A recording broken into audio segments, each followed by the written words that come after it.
So, Peter, your investing philosophy is often summed up as buy what you know. And there's some truth to that, and it's also often way oversimplified. Sure. Can you explain what you did mean by that and what you didn't mean? Well, it bothers me that people are very dangerous when they invest. This word play the market, that's a dangerous term. But if you do some work, do some research, know what you own, look at the research, look at the balance sheet. If you could add 8 and 8, get fairly close to 16, you can find out this company has lots of debt, no cash, they're in trouble. You shouldn't own it. So a little bit of research. People are careful when they buy a refrigerator, careful when they take a vacation. And they'll put $5,000, $10,000 some stock to hear on the bus or at a party. That's dangerous.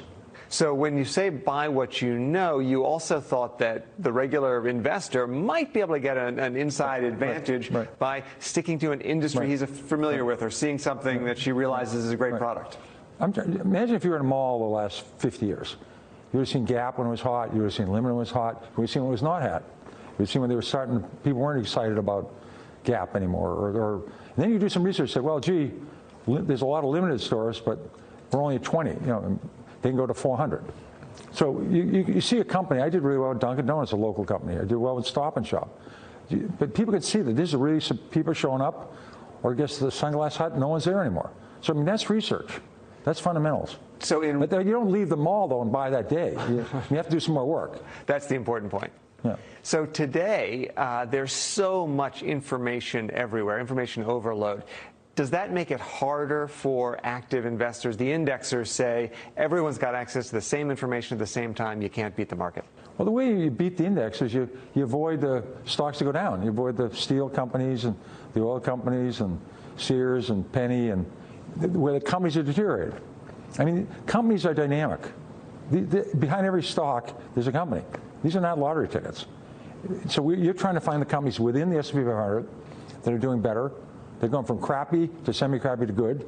That might take a couple of years, or they're going to grow for a long time. And you're trying to avoid the companies that are going south. That's how you beat them. Or you find some companies outside the S&P 500 that are great companies. CarMax was not in the S&P 500. They went up 200-fold. There's a lot of companies that enter, and a lot of their great performances before they go in.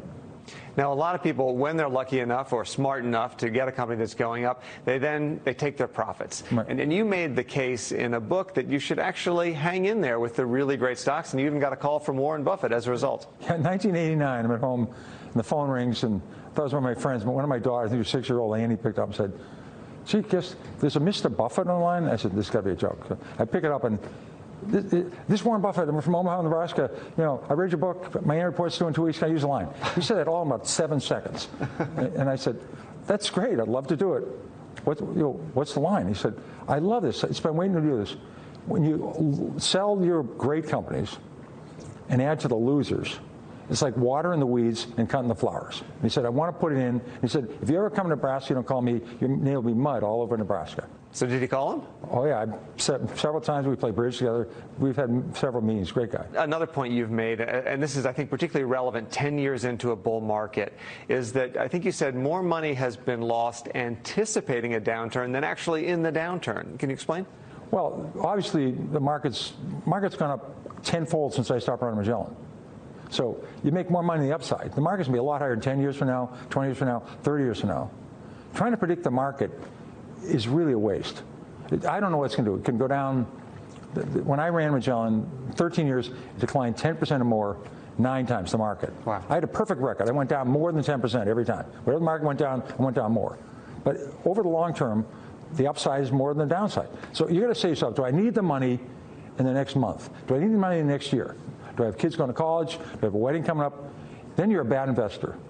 If you can keep putting money in, you have 5, 10, 15, 20, 25 year, you should do well. One thing we're thinking a lot about at Barron's is the secular changes we're seeing in the market, where there's so much disruption that we wonder if certain industries, they may be cheap and they may just keep on getting cheaper. I mean, retail would be an obvious one in some cases, victims of Amazon. But even the auto industry, very low price earnings multiples. Maybe the market sees something. Do you think secular changes is moving more rapidly now than it did in the 80s when you were running money? No, I saw the textile industry deteriorate. I was recommending all the stocks on the way down. I saw the shoe industry go away. Industries can go from terrific to terrible. There's a great expression in the textile industry that helped me a lot. Textile industry, yeah. it's always darkest before pitch black. Just when you think things are terrible, they get terrible squared. I mean, so just because industries are getting bad, that's not a reason to invest. Wait for things to get better. Because, again, somebody might be involved in steel, they might be involved in coal, they might be involved in iron ore, they might be involved in plastics. They'll see aluminum pick up before I do. So that's a cyclical turnaround. That might last 2 or 3 years. You might see it way before Wall Street sees it. One broad area that you've recently said might be interesting is energy, and it's very unloved on Wall Street right now. What do you see in there? Well, the difference between a glut right now and a shortage is like 1 million barrels a day. You know, the world consumes 100 million barrels a day, 1 million each way. So if the economy stays okay, and these shale wells, you do 1,000 barrels a day the first month, a year later they're 300. Wow. And then they're 150. Big drop off. It's a real treadmill. And right now there's no private equity money, there's no IPOs, there's no bond market, the banks want out, private equity wants out. Shale's going to slow down. So these people think that shale's going to keep growing 2-3 million barrels a day. We've gone from 5 million barrels in the U.S. producing to 12.5. People think that's going to continue. I don't believe it will. Peter Lynch, thank you very much.